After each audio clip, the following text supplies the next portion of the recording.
Hello दोस्तों, नमस्कार। आपका अपना यूट्यूब चैनल ओम क्लासेस बहरिया में आपका स्वागत है।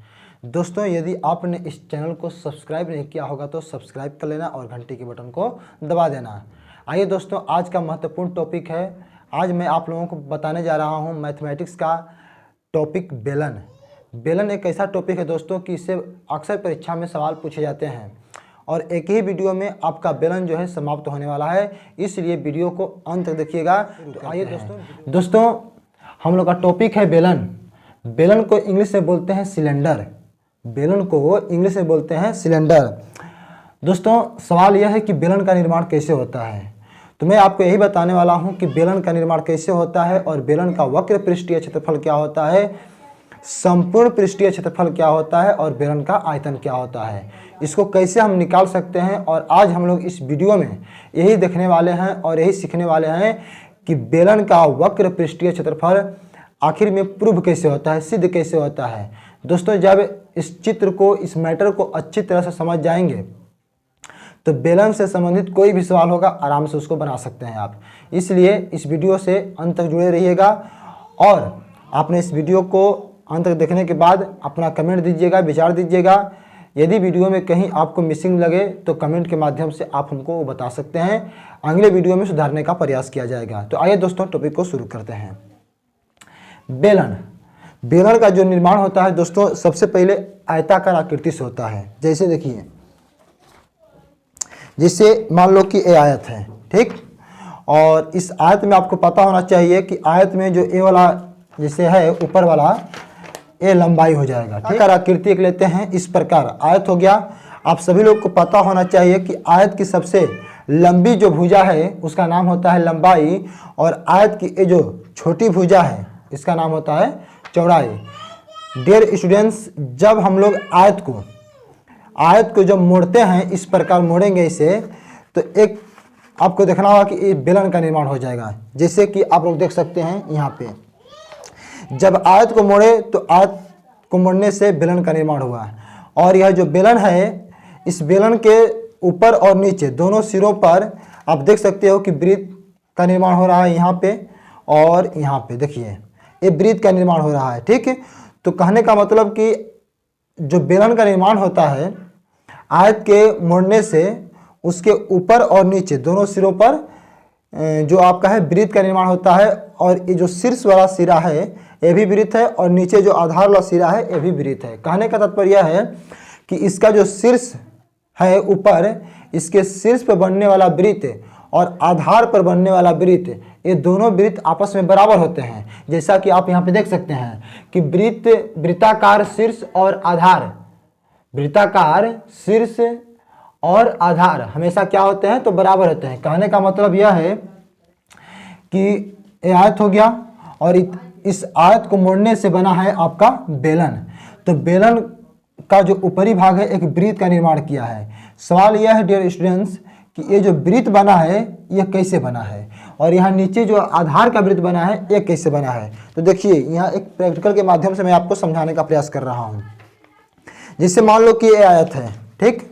मान लेते हैं कि ये आयत है और ये आयत की लंबाई है।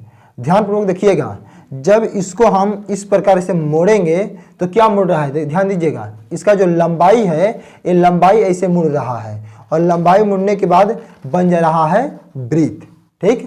तो लंबाई ही वृत्त बन रहा है ऊपर और नीचे। इसका कहने का मतलब यह है कि यहाँ पे जो एल है, एल जो है बेलन के शीर्ष के रूप में जो वृत्ताकार आकृति बनी है उसका भूमिका निभा रहा है और नीचे भी एल ही है, वो लंबाई ही है आयत का, जिसको मोड़ने पर वृत्त बन रहा है।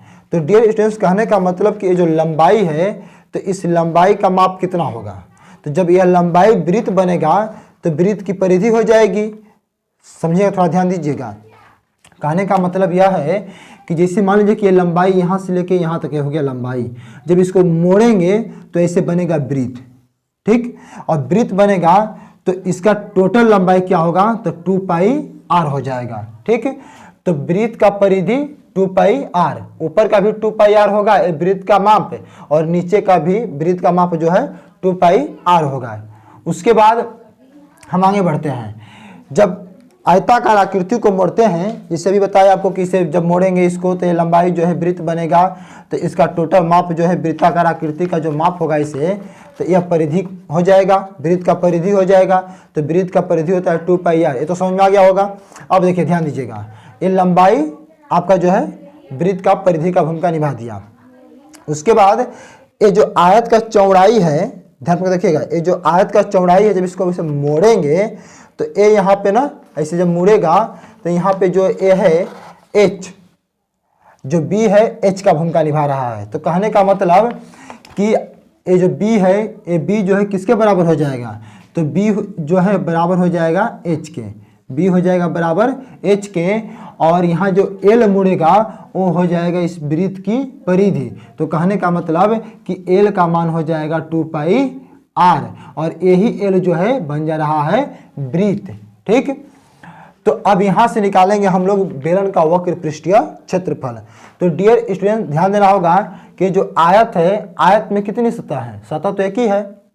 जैसे देखिए ध्यान से, यहाँ पे ये आयत हो गया, तो इस आयत में कितनी सतह, सतह तो एक ही है, ए वाला सतह, तो इसी का निकालना है क्षेत्रफल।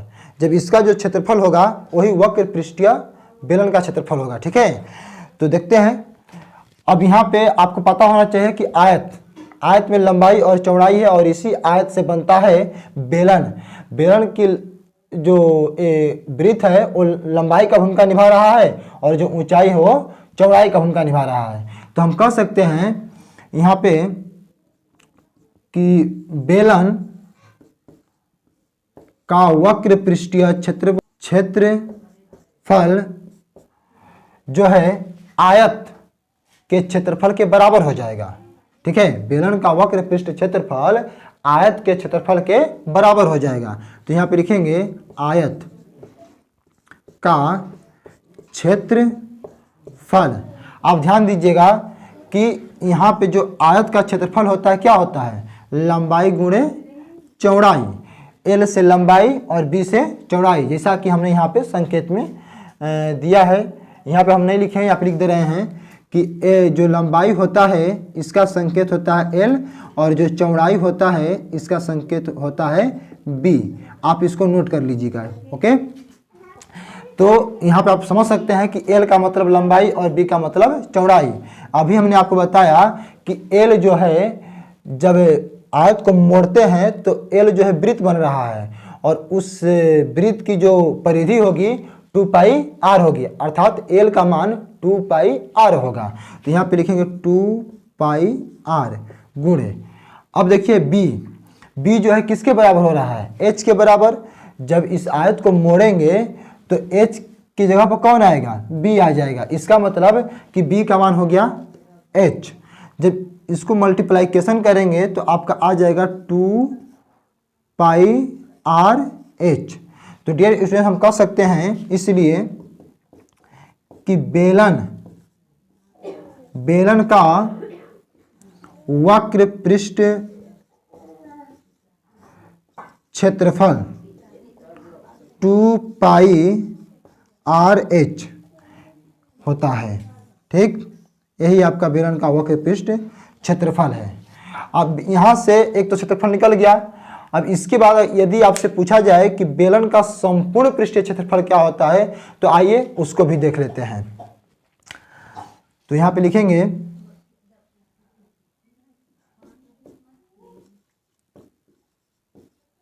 बेलन का संपूर्ण पृष्ठीय क्षेत्रफल। देखिए बेलन का संपूर्ण पृष्ठीय क्षेत्रफल कहने का मतलब होता है कि जो बेलन होता है ना, जिसे देखिए ध्यान से, ये जो बेलन हो गया, बेलन के दोनों सिरों पर वृत्त की आकृति बनती है, इधर और इधर, और ये दोनों वृत्त आपस में होते हैं बराबर। ठीक, तो अभी हम जो अभी निकाले हैं क्षेत्रफल बेलन का वक्र पृष्ठीय क्षेत्रफल, तो ये क्षेत्रफल जो है सिर्फ इसका निकला हुआ है। जो ये सतह दिख रहा है आपको चारों तरफ से ना, इस सतह का बस क्षेत्रफल निकला है। और जब संपूर्ण का बोलेगा तो इस सतह का क्षेत्रफल और प्लस बेलन के दोनों सिरों पर बनने वाले वृत्तों का क्षेत्रफल। ठीक है, जब दोनों वृत्तों का क्षेत्रफल और इस सतह का क्षेत्रफल निकाल कर जोड़ देंगे तो संपूर्ण पृष्ठ का क्षेत्रफल निकल जाएगा। जैसे देखिए ध्यान से, अभी बेलन का वक्र पृष्ठ क्षेत्रफल कहने का मतलब कि सतह का क्षेत्रफल, तो सतह का क्षेत्रफल क्या है 2πr/h, 2πr/h। ध्यान दीजिएगा कि इस बेलन में बेलन के दोनों सिरों पर ऊपर ही वृत्त बन रहा है और नीचे ही वृत्त, और ये दोनों वृत्त जो होते हैं आपस में बराबर होते हैं। तो कहने का मतलब कि दोनों वृत्त का क्षेत्रफल भी इसमें जोड़ेंगे तब जाके संपूर्ण बेलन का चारों तरफ से इस सतह हो जाएगा, फिर यहाँ पे ऐसे हो गया, इसका निकल जाएगा और यहाँ पे इसका निकल जाएगा। जब चारों तरफ से इसका निकाल लेंगे क्षेत्रफल तो वो हो जाएगा बेलन का संपूर्ण पृष्ठीय क्षेत्रफल। तो ये हो गया सतह, यानी इसका हो गया क्षेत्रफल। अब दोनों वृत्तों का क्षेत्रफल करके जोड़ देंगे। तो वृत्त का क्षेत्रफल आपको पता होना चाहिए कि जो वृत्त होता है, वृत्त का क्षेत्रफल πr² होता है। तो यहाँ पे दो वृत्त बन रहा है ऊपर और नीचे, दोनों वृत्त का क्षेत्रफल जोड़ देंगे तो यहाँ पे हो जाएगा πr² प्लस πr²। इसके बाद ध्यान दीजिएगा कि इसको लिख सकते हैं 2πr/h।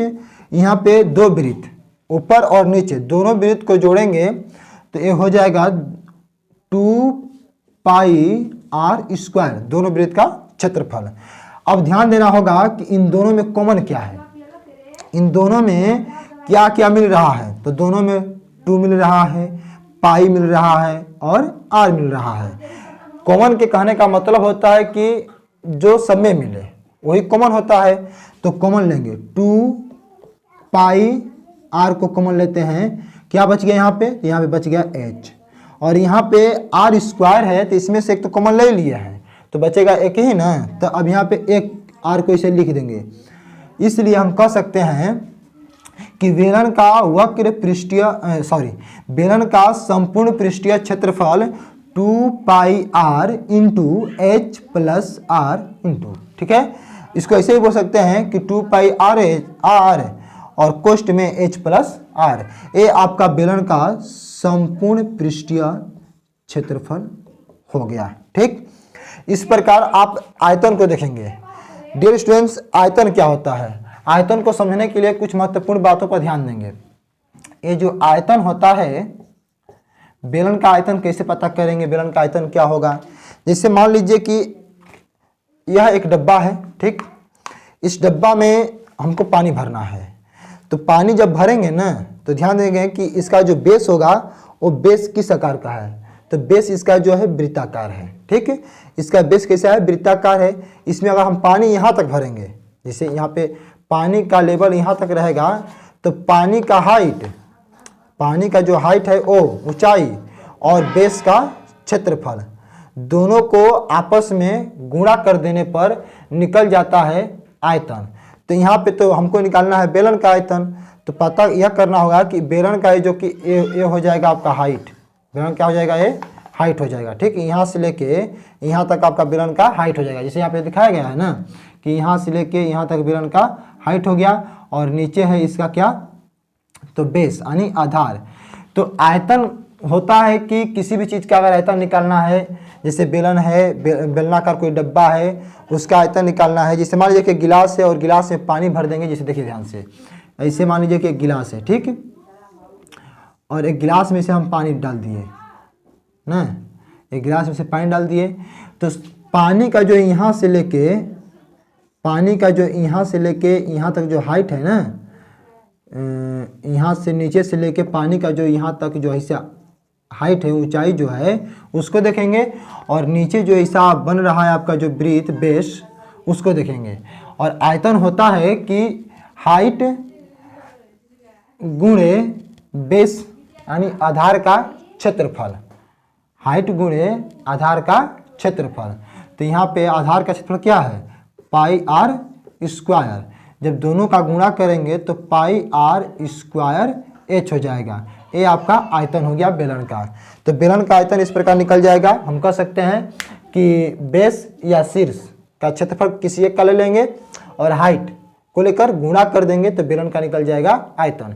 तो डियर स्टूडेंट्स, मुझे पूर्ण विश्वास है कि आपको यह वीडियो देखने के बाद यह संपूर्ण बेलन की प्रक्रिया समझ में आ गई होगी। यदि आपको बेलन न समझ में आया हो तो कमेंट कीजिए और बताइए कि कहाँ न समझ में आया है आपको, ताकि मैं अगले वीडियो में आपके कन्फ्यूज को दूर करने का मैं प्रयास करता रहूँगा। धन्यवाद। यंग मोटिवेशनल अमतेश कुमार के साथ बहरिया। जय हिंद, नमस्कार।